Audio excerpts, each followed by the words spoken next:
1965 میں اسلام آباد کے وسط میں ایک مسجد تعمیر کی گئی جس کا نام لال مسجد رکھا گیا۔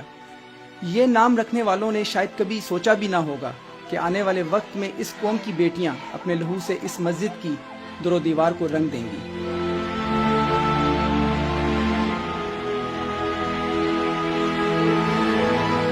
اس مسجد کے ساتھ ایک مدرسہ بھی تعمیر کیا گیا جو جامعہ حفظہ کے نام سے منسوب تھا، جو آج مٹی کا ڈھیر ہے۔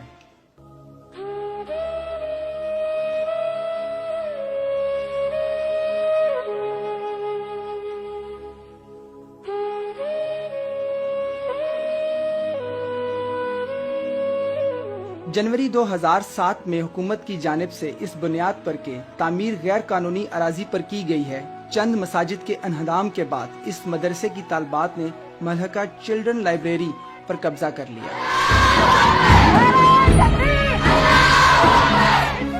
جون 2007 میں جامعہ حفظہ کی طالبات نے چند عورتوں کو اغوا کیا جس کا موقف یہ بتایا کہ وہ فحاشی کو عام کر رہی ہیں۔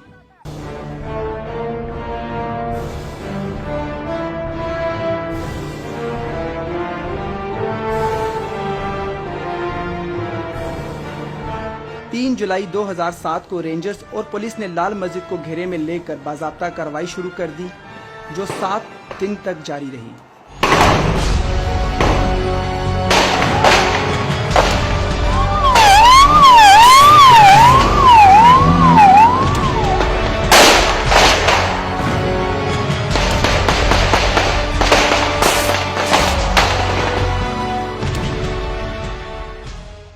اس آپریشن کے دوران سینکڑوں طلبہ و طالبات اور قائد اعظم یونیورسٹی کے تعلیم یافتہ اور مولانا عبدالعزیز کے چھوٹے بھائی مولانا عبدالرشید بھی شہید ہوئے۔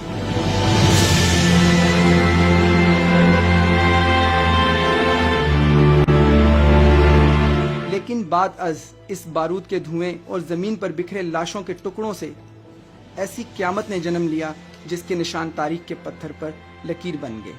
اب دیکھنا یہ ہے کہ موجودہ حکومت آپریشن سائلنس کے حقائق سامنے لا کر اس کے مجرموں کو سزا دلوا سکتی ہے یا پھر دوسرے صحنیات و واقعات کی طرح یہ بھی پس پشت چلا جائے گا۔ کیمرہ مین عبدالواحد کے ساتھ عاصم رؤف، نیوز 1 اسلام آباد۔